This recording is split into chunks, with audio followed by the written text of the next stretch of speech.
Welcome to r&bsauce with myself, DJ Pineapples. Today I am joined by two very special guests. One is an incredible artist and actor. The other is a super producer, and they've just released their brand new single called Sweet Gurl featuring Neo. Welcome Harmony Samuels and Rotimi. How are you? Bless. How are you? I'm good. Amen. I'm happy to have you guys here. Well, thanks for having us. Thank you for having us. And Harmony, how does it feel for you to be back at home? Man, I come home twice a year anyway, so Okay. I can never leave home, man. It's always home, but it feels good to be in London with my bro, though. Yes, sir. You know what I mean? Exactly. It And the feels thing good. is, like, you can really show him around. You know, like, when you come here, you come with Harmony, he knows all the spots to go. Oh yeah, he's royalty here. Yeah, He's I royalty. tried He's to royalty. show him the spots. Yeah, Jet lag got us crazy, but yeah, the jet lag. The jet lag is kicking us. yeah. Like, I can imagine. I know Yeah. that feeling, flying and coming back and then having to do loads of press runs. Like, Trust me. the tiredness is there. So, do you know what? I want to bring it back to what are some of your first musical memories? I think my first musical memory, as in when I first started doing music. Yeah, just like something that you would say, like, that really made you remember, like, that you fell in love with R&B. Oh, yeah. Huh. I heard a song called Fresh by Kool and the Gang. My dad played that song in the house, and I remember we was in this small apartment. It looked huge to me, but that was because I was like maybe 6 years old. But I just remember him playing the song and me staring at the speakers and just standing there thinking, why does it sound like that? And I was like, Dad, can you play that again? And he played it again and played it again. And I remember flipping the vinyl over and just reading the back of the vinyl with all the lyrics and the names of everybody that was there. I didn't know what none of it meant, but and I even remember that how the blue cover that it was in. So Kool and the Gang Fresh was a very, very significant moment of I love this music thing. Yeah. That's a classic right there. Yeah. And looking at the credits as well from a young age, you were like interested in what it had on the vinyl. Can't even read. You just want to see. What about you? Rotimi? I'd say when I was about 4 or 5, my mom had me singing in like Nigerian weddings, like all through the East Coast, so Connecticut, Philly. Crazy. So I'd be singing and performing, and I just remember how like the people would just be like in awe of what's happening. Like this little boy sounds like this, and like the money that the Nigerian weddings they throw, they throw money. So I was getting a lot. So I was seeing in real life, like from me doing this, I can make this, and it was That's just. crazy. So that was my first, it was literally like my first kind of tour was Nigerian weddings. Wow. So yeah, at 5 years old. And were you always like comfortable performing in front of other people, like from a young age? Yeah. I was the one that really wanted to just always do it. Like I always felt comfortable doing that. It was like my calling, and so I never think twice about it. And I know that you play like multiple instruments as well, right? As a child, man, and that's one of the biggest mistakes that I stopped because, again, like in Nigerian homes, like instead of nurturing the situation, like okay, if you want to do it, it was like you have to do it, have to do it. So I hated doing it because of that type of reaction. Yeah. So I was playing the violin, played the piano, played the flute, and I was really, really good at all three. And I just was like, when my parents realized, oh, we're taking the joy out of it, I was like, nah, let me go. But I regret that because it would have been so beautiful to be able to do that now. Would you ever like tap back into it, you think? If I could have time, man. If I had time, I promise you I would try. Who would you pick up, the violin? Probably the violin. Man. Yeah, probably the violin, because nobody really... The butterscotch playing The violin violin is crazy. Yeah. Crazy. I would love to hear That would that. be a madness, bro. I don't even know. I might you might have me beat at that point. And I also like came across this wild story about you being in a group with Jay-Z's nephew, Yeah. and that you used to like perform in front of Jay-Z, and he would like give feedback on the music. Yeah. What was that like? Oh, it was mind-blowing, man. It was a confidence booster, too. Like having one of the greatest of all time to say, yo, I like those lyrics. Oh, maybe move this way. Nah, that's terrible. Don't ever do that again. Like, it was really impactful for a 15, 16-year-old. And when he stamps you and says, yo, man, you got it. Just stay going. It's kind of similar to well, not as impactful, but like for Harmony and his relationship with Ronnie Jerkins. It was like when someone sees the gift in you, you know, it's amazing. So yeah, and he went through that with Rodney as well. Yeah, I was actually going to ask you about that because I know also with you, like bringing it back a little bit more, that church was like heavy in your upbringing as well. Still is. And didn't you learn to play like keys at 4? I was playing drums at 4, playing keys by 6, 7, Wow. bass guitar. I played about 5 instruments by the time I was 12. That's crazy. But that was just because they were always there. Yeah. And that was the only place I could play them because my parents weren't paying for no. Yeah, so that was like your access, basically. So that was my access. Yeah. So I became very addicted to going to church because I couldn't touch the equipment, and that became my training ground. And then why I think me and Rodney Jerkins have connection was because he realized I was from the same cloth. He a church boy too. His dad's a pastor, and he learned how to play a bunch of instruments. His musical knowledge came from church, so we were able to bond that way, and and he became my mentor and really gave me an opportunity.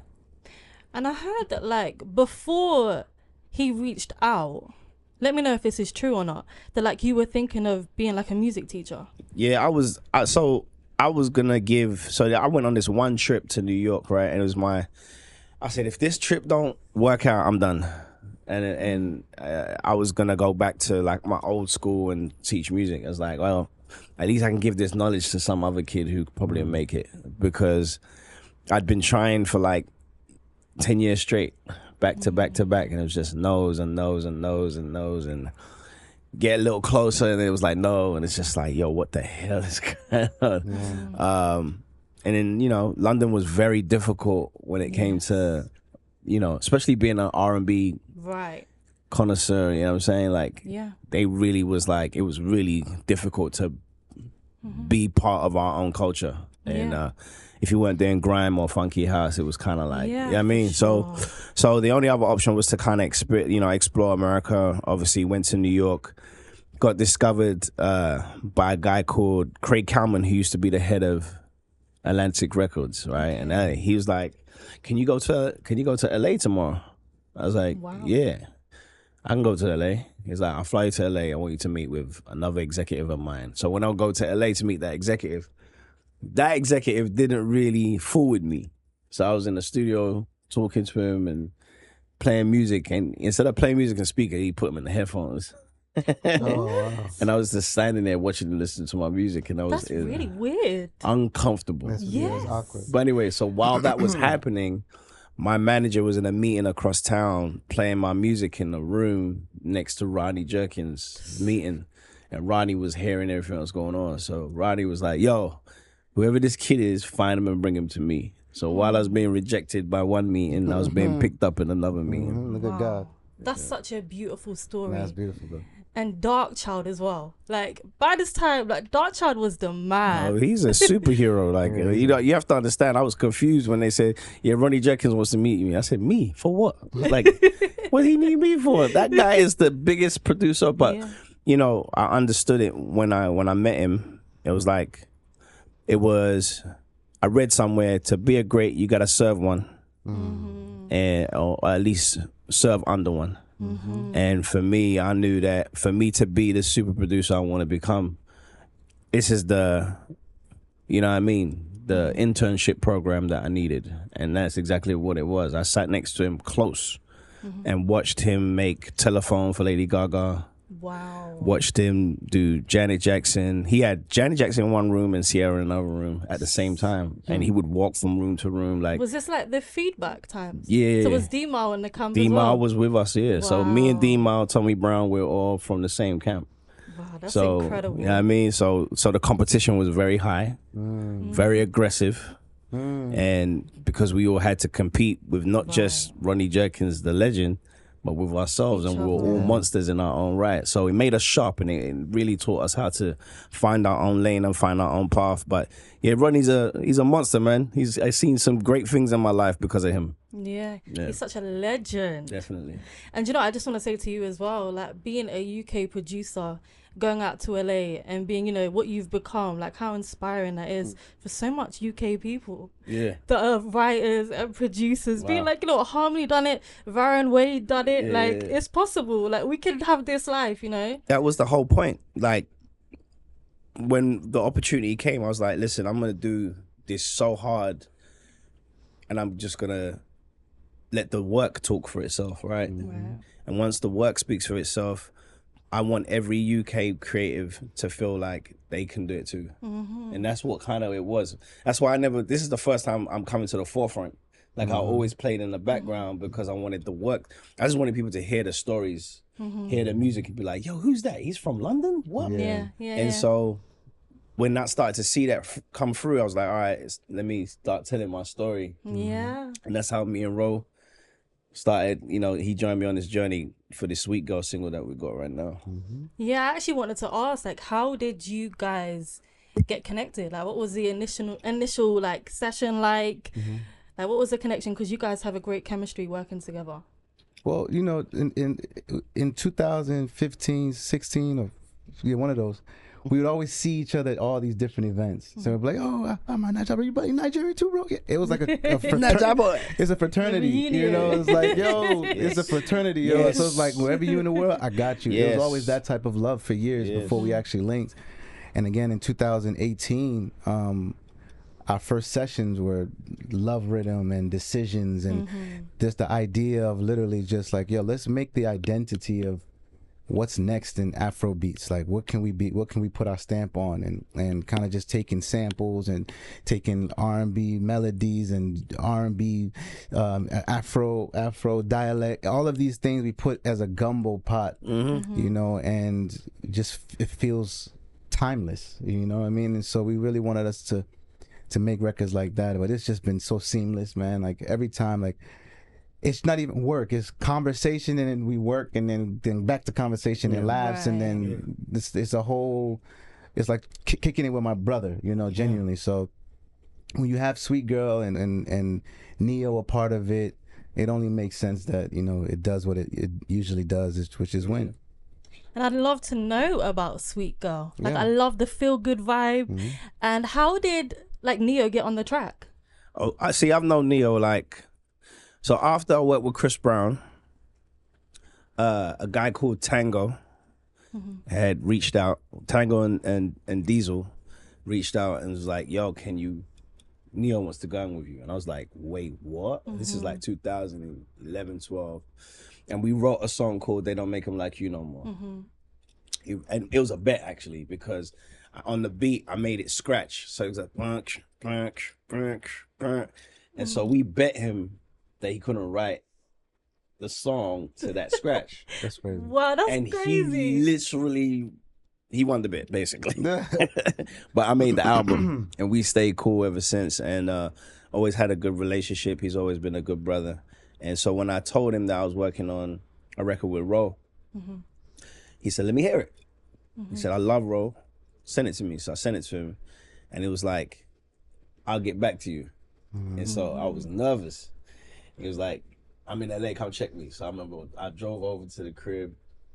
I pulled up and I went in there, and he had his girlfriends with him. Oh yeah, it's like 3 girlfriends, Four right? or something like that. Yeah. Okay. He had his girlfriends with him. I was very like nervous because I was like, he's an awful one guy. It's a different breed. And he played the song, and I was just like, yeah, man, this is it. This is the vibe. And Oh, so he played his version plays his to you version, that yeah, time. his version, So was yeah. that the first time you that heard was the like first his time verse? I ever heard his verse. Okay, And he I love murdered that. it. You know, he writes everything himself. He don't play around. Like he sat in there and did it. And then I said, Ro, I said, Ro, we got a monster, and I played it to him. Oh, Put him on a text thread, and we've been boys ever since. So Yeah. it's been a blessing. Yeah, no, that is incredible. And also, I just want to go back to that whole thing of you, like, being like to Neo, like, I bet you can't write to this. Like, I love that type of stuff in the studio. Like, it really makes it so much more fun. And just, like, also pushing each other as well. And then, yeah, he delivered. Oh, he went in. 15 minutes he wrote that song. Wow. Genius. So, you know, with Sweet Gurl as well, I know that there's a sample of Tyrese's Sounds of Sounds love of making. Love Yeah. Making, yeah. Mhm. And I love the underdogs. I'm like such an underdogs Yeah. girl. So They love the song too. yeah, how did that go? Like, how did you decide to use that sample? Where did the inspiration Well, come I've from? always loved. That's one of my in my Hall of Fame top 100 songs. Yeah. Signs of Love Making, I think, was such a significant part of R&B for me, especially then. It was like, you know, it was when you heard real men be vulnerable. You know what I'm saying? Like, and so that was significant. But that melody line, that like, it would always put me in a space. So when I had the opportunity of sampling it, and you know, I was like, what would that sound like over an Afrobeat and with Rotimi? That's how my mind works. Yeah. And then when we did it, I played him the idea. Was like, cut the mic on. And then, you know, I didn't even tell you this. I was going through melodies. I was going through the old files of when we first wrote the record. Yeah. And I found the melody that you was like, Sweet Gurl of mine. Oh, And you were humming it. Oh. And you hear me screaming on the microphone, that's it, that's the one. I'm gonna send you that clip. It's crazy. You hear me screaming in the background, that's the one, that's it right there, bro. Wow. He's like, that's it, right? That's crazy. Wow. That's Beautiful crazy. experience. Nah, yeah, that's why I always go through files, because you find all the old archives and That's stuff. You dope. see all the footage and stuff. You just knew though when you heard it, you was like, "Yep, Yeah, it feels man. right." He's a melody guy too, so Yeah. if it sounds sweet when Ro does it, it's gonna go. Amen. And I also Until want you to, love somebody. I'm telling you, it will stick in your head. yeah. And I mean, that's the best tracks, the songs that you can't like get out your Yeah, head. man. They're Yeah. super catchy, you know. Melody is so important, Oh, right? it's so important. It's so Big part of the team. Mm-hmm. So I also want to just say shout out to JV as well. Oh The yeah, co-producer. my young producer. Best. Yeah, isn't he like signed to like your production? Do you have like a production team or? So he's part of the Hit Crew, Hit Squad, and he's the first producer I signed, part of the Hit Squad. So he signed to my publishing company, and he's doing incredible things. When he first came, he was just playing the guitar for me, Wow. and then you know what I'm saying, and then he graduated to working on records with me. So that's why you'd see his name on On the credits credits. with me. And then I heard him make some records, and I was like, wait, what? Hold on. And he had just grown so much from what he had learned, and so now he's working with Sasha Keeble, he's doing Jazz Karis, Yeah. he's doing a lot of the UK, funny enough. Yeah. So now when I walk into his studio, because it's across the hall from me, I'll see someone from London. Happening! And I'm like, okay, JB. Because he's American, right? Because he's from Yeah. Jersey. From Jersey. He's from Okay. Jersey. So the little London link up is still. Yeah. Can't escape it, brother. Can't escape it. So Harmony, before like a session even starts, say that you're going in with people like Chris Brown, Janet Jackson, like do they give you a brief beforehand, or do you kind of like what's your preparation like before going into a session with an artist? Well, when I go in with Ro, Ro will call me and be like, I'm coming to the studio. And then it'd be like, we're just gonna do what we do. Yeah. And then we'll come to the studio. Here's the thing, Ro will. So music for me is about connection. So I have a chemical connection or chemistry connection with him, where we know each other well. Like we didn't plan to wear the same brand today. Like I went to pick him up from the airport, from the hotel, and I'm like, So we just have like. That you gel where really we well gel together. very Yeah. well. Yeah. So it's almost like telepathy. Yeah. I could read his mind, he can read mine. Yeah.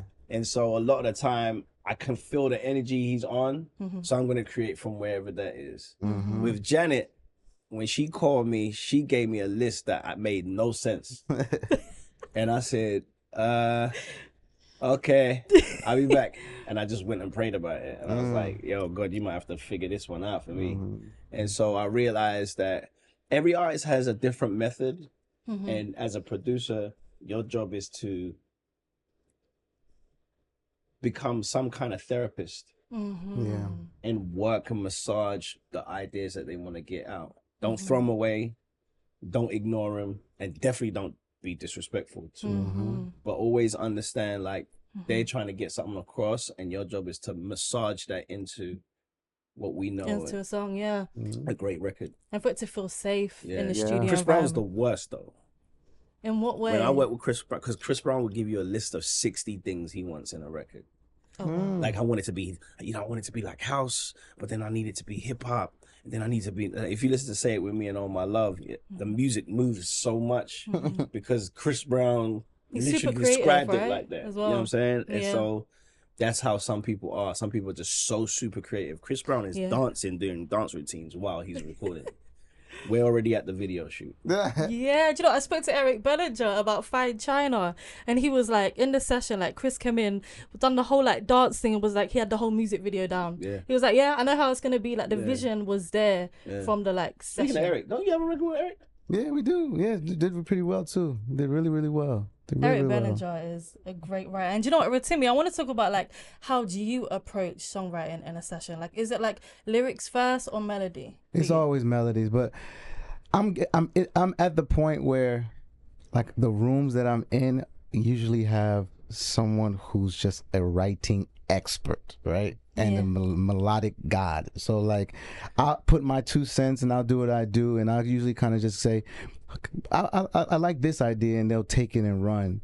But usually when I'm with Harmony, or when I'm with Varen, or even like even Pooh Bear and Andre and Andre Harris, like those type of guys, and it's been yo, just let the music take. But I've also worked a project, my last album, In My Heart and My Veins, me and Punch, my manager. Yeah, y'all did most of that. Yeah, we did most of it, where it was literally like, I'll come up with the melodies and he'll come up with the lyrics, and we did that for the whole project. So it depends. So now at this point, like, I'm in the phase now of just like, okay, because of who I'm in the room with, I'm with certified hit makers, you know what I mean? And so collaborators was like, okay, Jesus, you know, let's just let them do what they do. But it's always been that, me and Punch, and now this new way.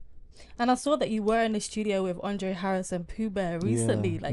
Can you tell us about what that was for? Like, what's coming? Oh no, it's just What is coming?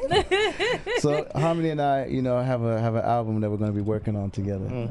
And so it's just, man, just getting in with these guys, man. It's just, he records like this with no headphone, no nothing. He records like in the room, different, and like to turn the music down, and we'll just sing like this and da da da da, and then he'll like, yeah, you repeat it.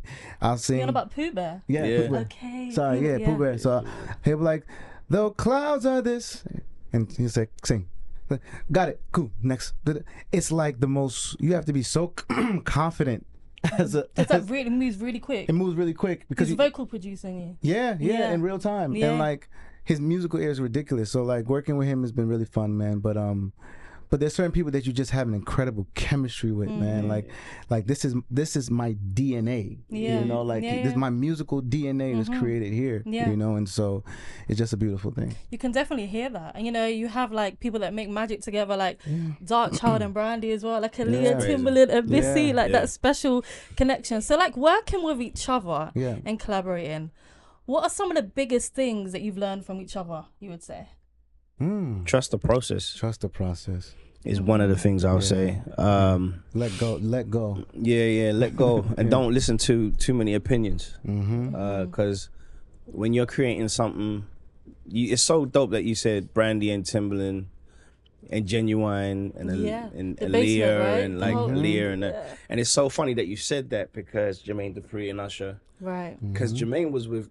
Because Usher was with Puff first. The chemistry weren't as strong as when he went to Jermaine. And so it's funny that you said that, because I realized that I have chemistry with certain artists and magic happens without me even trying. And he's one of those guys. So when you have that, I tell artists, hold on to it as long as possible. Absolutely. You know what I mean? Doesn't mean you can't do it, other things. Yeah. But Janet, till this very day, still works with Jimmy Jam and Terry Lewis. Right.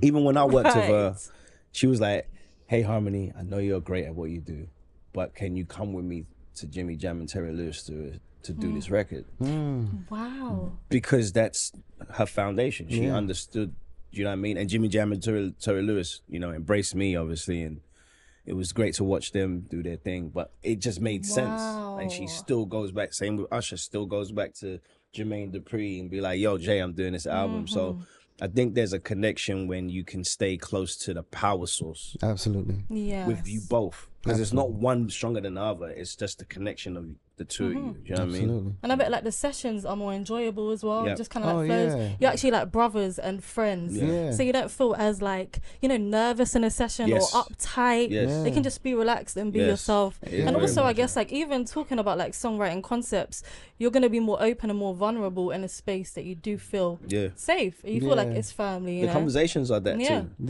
The conversations are free, you know, and the conversations are about anything. Yeah. Exactly. So there's no limits to what we talk about, which makes it there's no limits to what can be created. Yeah.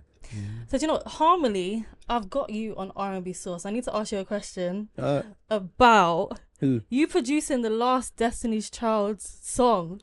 You done Kelly Rowland's, Oh, that was the You last- Changed, That's the last Yeah, time that's together. and Michelle Wow. Williams' Say Yes. Yeah. Like, how did those records come about? Those are the last times they were on a record together. Wow. Do you know how legendary that is? Like, I need to sit up for that. Like, Yeah, man. I love it. were Destiny's Child always meant to be on those tracks? Like, did you know that from the start?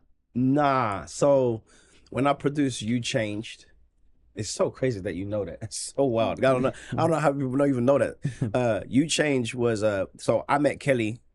Funny story. I met Kelly in 2006 in London. She used to work in this St. John's Wood, right? She was working in the studio over there. Okay. And a friend of mine took me over there, and I met her, and she kind of was like, "Hi." And it was kind of like nothing. And I was kind of like, okay, I sucked. And then fast forward a few years later, you know, discovered by Rodney Jerkins, obviously Chris Brown happens. I ended up going with him, Kelly, and we became really good friends and family. And her and her husband, Tim, are like family to me. So she's like, I really want you to meet Michelle. And I was like, okay. She was like, no, I really want you to meet Michelle. Like, I want you to do a record with her. I was like, I'm down. So I give her You Change. She calls B, and B does her verse, and then Michelle's in LA, and she ended up coming to the studio to do her verse. Wow. So that is kind of like the beginning of the introduction between me and Michelle. So You Change was kind of not for the girls, more so for Kelly, but she put the girls on it. So then when I did Say Yes, when I was doing Michelle's album, I remember I didn't even think we were going to put them on there at all. But I do recall Beyonce calls Michelle. She's like, I'm in LA. Bring me the album. I want to hear it. And so Michelle calls me, and this is, you know, she's like, yo, H, can you bring me a copy of the album? I said, okay, yeah, where you at? She was like, I'm with B. I said, huh? Yo, where? And then she said, I'm with Beyonce. I said, you want me to bring it to where you and Beyonce is? She said, yeah. I said, shice now. So that was my first introduction to the Queen. And I walked in, and Blue was maybe a year and a half old at the time. And I dropped the CD off, greeted the Queen very kindly and quickly, and got the hell out of Dodge. and then that night, Michelle calls me. She was like, yo, you ain't going to believe what B wants to do. I said, what's that? She says she wants to jump on and Say Yes. I said, which one? When Jesus Say Yes. Now, it was a smash with just Michelle. It was a smash. But when B said she wants to jump on, I was like, no way. And then Kelly came to the studio, and she was like, let me play her B's verse. I play her B's verse. She was like, I'm doing the bridge. And so she does the bridge. And you have to understand, so everybody's gone home. It's 3:00 in the morning. I'm sitting and looking at these speakers like, Afrobeat, gospel, Destiny's Child. Exactly. In 2012. Exactly. Way ahead of the curve, bro. And I'm looking at the wall like, this is mad. I was like, God, you are different, boss. Because for me to be able to do that was only a dream, you know what I'm saying? Yeah. And now it's a reality Yeah. and then, you know, when the song came out and to see kids and churches and, you know, they said Rolling Stones says it was the 50th biggest gospel song ever. Wow. You know what I'm saying? Wow. And just to go to clubs, I've been in clubs and heard it, and I'm like, wait, what? And people's going off. I said, all right, cool. So Yeah, that day was a blessing. I don't. That wasn't designed, not by me anyway. It was definitely a God Wow. thing. So What a blessing! Like it happened twice. Twice. And how did you feel like hearing the tracks back, like for the first time? Was you kind of in? I'm telling you, I looked at the wall confused, like, what is happening in my life right now? You know what I'm saying? So incredible. But it was bigger than me. That's why a lot of people didn't even know I made it. Like, it was bigger than me. It was like people still to this day, like, you made that. Like, it was all about her. I'm in the video with Michelle. I'm in the video standing next to her. And, you know what I mean? It's me going, wait a minute, bring it back. That's me doing it. But the moment was so big, and it was so much about what the song represented and the hearts that it touched. So I'm glad that was a part of it. Classic. Yeah, no, that's incredible. Yeah. We need more Destiny's Child. So Harmony. we see. We'll try. No, 2 is incredible though. Thank you for that. Like I said, the last Destiny's Child songs. Yeah, man. So they're coming, man. They're coming back. They're just doing their little thing right now. They're coming. They're going to do another thing. I don't know, but I'm just saying. I'm looking at you like, you know something that I don't know? Nah, I'm just putting it in the universe. I am praying for that. So Rotimi, the first song that I heard from you was Beautiful Music. And I love that song like way back. Wow. Brother, you got fans, you know. Beautiful music. 2009, bro. Yes, way back. You heard it then or like later? Like No, I heard it a bit later, but that song, I love that. And I just want to say that like you've had a clear musical progression and like now you're really embracing your Nigerian roots. Yeah. So I want to talk like both of you really talking about just fusing the R&B and Afro beats vibe. Sorry, I didn't hear that last part. I didn't hear the question. You're still gonna have beautiful music. I knew that from 2009. 2009. No, I'm sorry. Listen. I'm just saying, you know, like your musical progression from that track being like very R&B, and now you're really embracing your Nigerian roots. Like both of you. Yeah. What has kind of shifted the direction to kind of fuse the R&B and Afro beats together now and kind of like create your own sound, you know?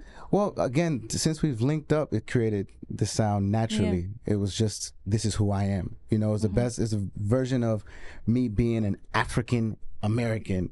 Is literally the music that we're making, you know? It's like a great blend of R&B, classic R&B, melody filled, but then it's Afro driven drums and production. So with R&B in that too. So it's a whole who I am. Like that is those records are my identity of who I am. Right. You know, in 2009.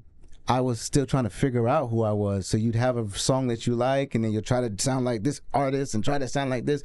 So we put everything out, and Beautiful Music is what stuck with people around, you know, the world. And again, it's just a broke college kid recording in his dorm.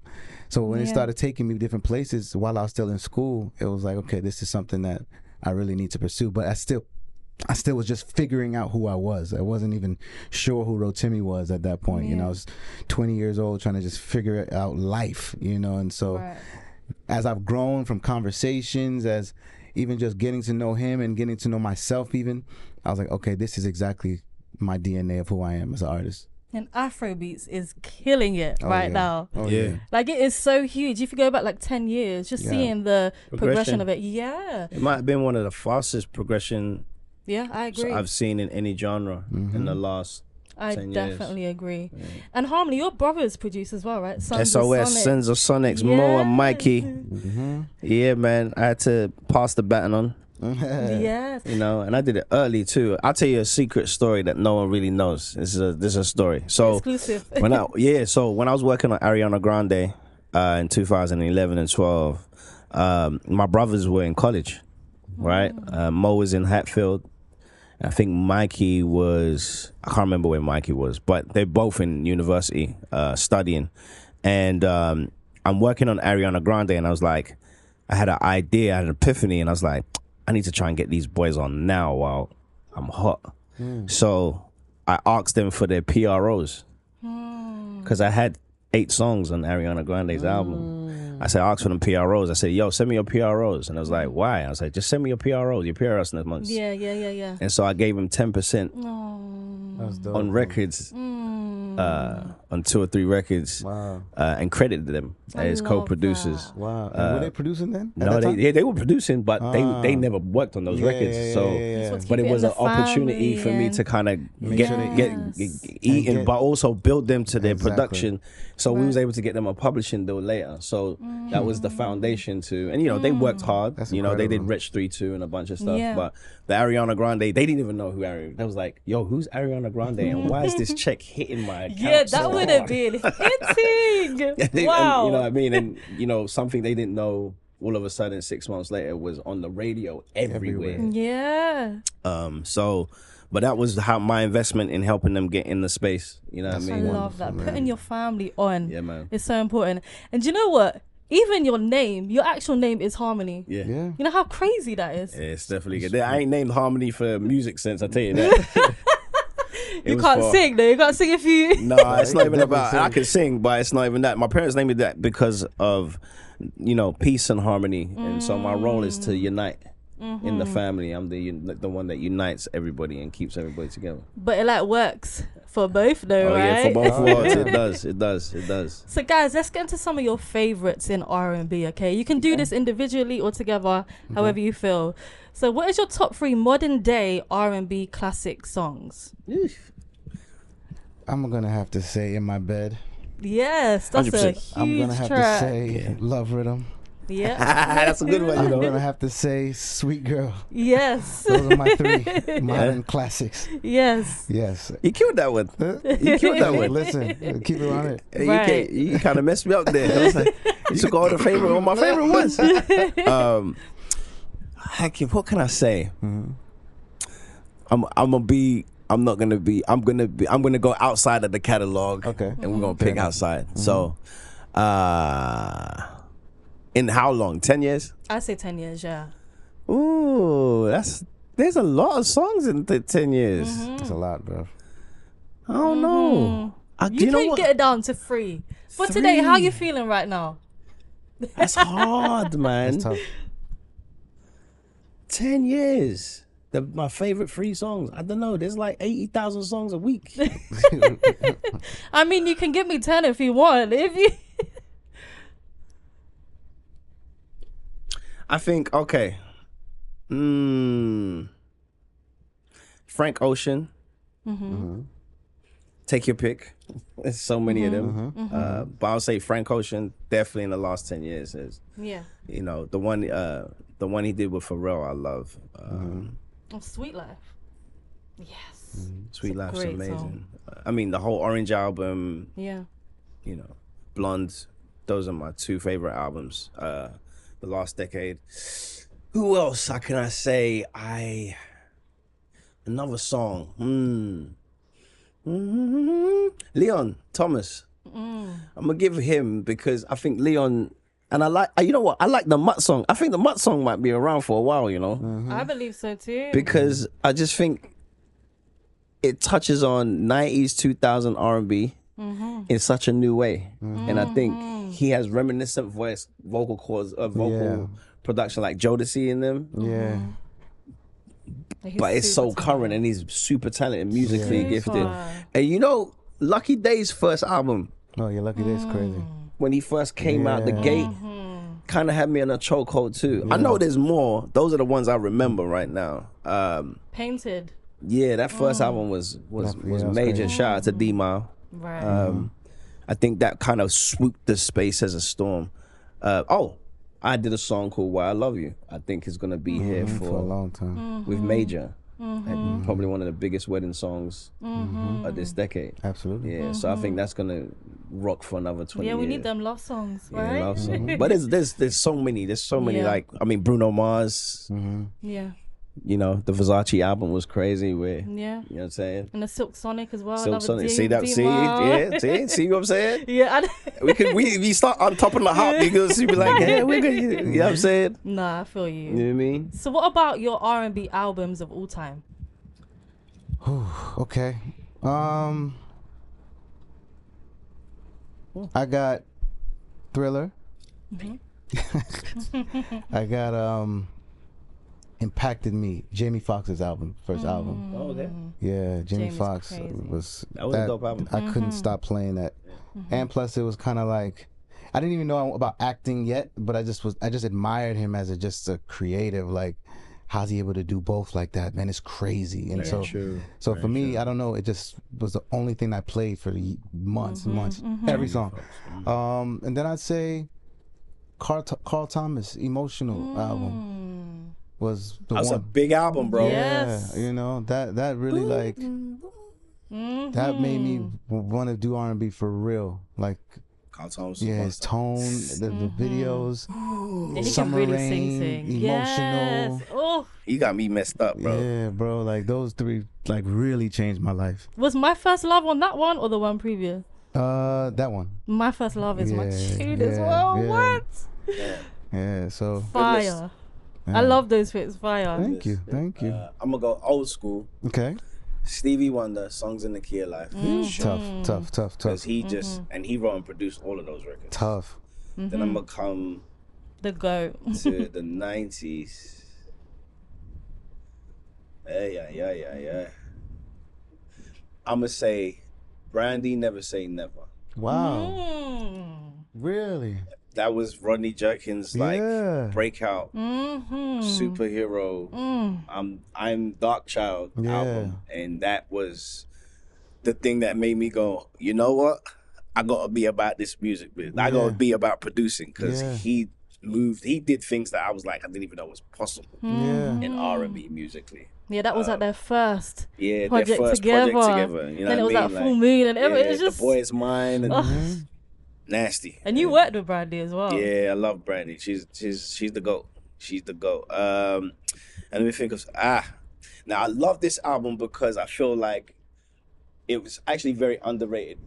Music Soul Child's first album with that love on it and just you know what I mean? That's another one. That album was from top to bottom. That made an impact for sure. But then there's D'Angelo Voodoo. Right. That was a very, very, very dangerous album too. As I said, we could be here all day picking albums. You know what I'm saying? But the Music Soul Child album, when that first one came out, you know what I mean? And then you gotta go Confessions. I forgot. Oh my God. That's what I'm saying. Tripping. Confession is incredible. Yeah. Top to bottom. Top to bottom. Probably definitely one of the top. There's like no skips on the album. Top 10 R&B albums of all time. Miseducation as well. 5. Oh, Jesus. Yeah. You see what I'm saying? Do you know what, guys? So I want to ask, because you know people normally say with Usher, it's like Confessions or 8701. So you guys Confessions? No, Confessions. 8701's good, and it was his off the wall. Yeah. But Confessions was his thriller. Confessions had us by the story. They had us by the music. He had the biggest single year coming out. Yeah. His vocal ability had gone to a whole nother level. Like he was singing free. Like I was like, is that Usher? Are you allowed to sing like that? Damn. Like his tone kind of started to had found its kind of home. Yeah. And I think that was when he was at his sexiest the most. When I'm like, girls were like, okay. Yeah, Usher's grown sexy. So you know what I mean? He was saying shit that we No, I completely agree. It's just I love Can You Help Me? Like Jimmy Jam and Terry Lewis. That's vocally on that though, the bridge where he hits that note. Like vocally Usher on that is insane. 8701 is a classic. Yeah. Like I said, I feel like it's off the wall. But I agree, the Confession is just definitely thriller. Yeah. No, and I then agree. Justified was dope. That's a great debut. That's like the Neptunes and Timberland. Like that was a crazy one. River, Rock Your Body, Senorita. Even Underdogs was on that as well. Yeah. And Brightman Night. Yeah, that was amazing. Classic R&B, man.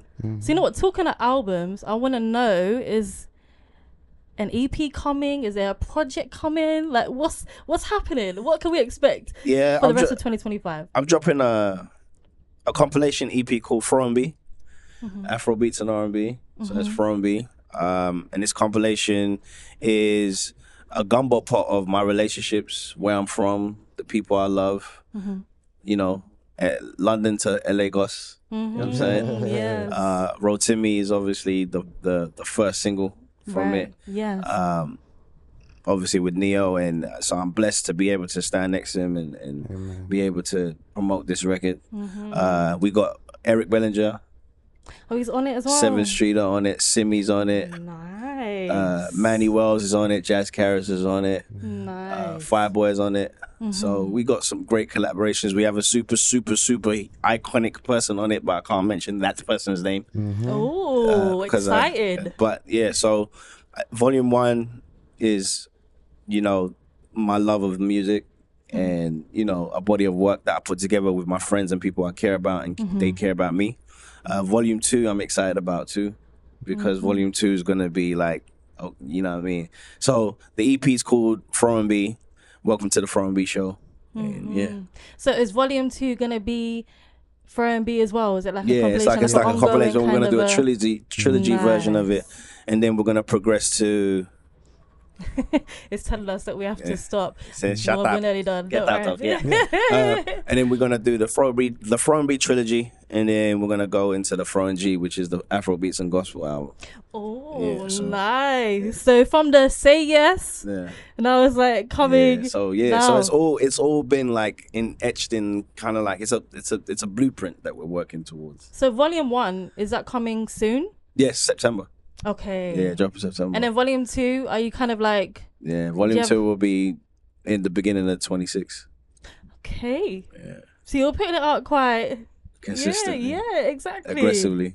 So guys, let everyone know your socials, so where they can follow you and like keep updated with what's going to be going on with you guys. Well, you can find him anyway. Just it comes up on all your screens every week. Right. Be Shy, right. Power, Netflix, Nah, just everything. Amazon. Rotimi.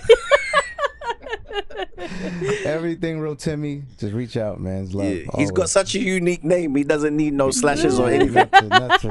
Rotimi. Yes, That's sir. it. That's And When he- you went to get like your handles, you didn't ever have any issues? I had an issue, yeah, because See? I had an issue because they took it. A lot of the Nigerians were just Okay. taking them and making you have to buy them off. Ah. Bastards. Of course. They were like, we can make some money here. We can make some money. You have to make some money there, so it's so bad. We're watching Power. We wrote it. Take the name. Bro, they took it. They took it. Nah, yeah, my name is you can find me on Harmony Samuels or all my DSPs, all my socials, Harmony Samuels, and I'm there. I want to say thank you so much for coming on R&bsauce. I've Thank had such you. a great time. Appreciate it. And I cannot wait to hear more new music from you guys. Coming Thank you. Love, soon. love. Sweet Girl. Sweet Girl. Go download that. Did they download it again? No, Yeah, stream it. Stream it. Watch the video. Just- yeah. Love.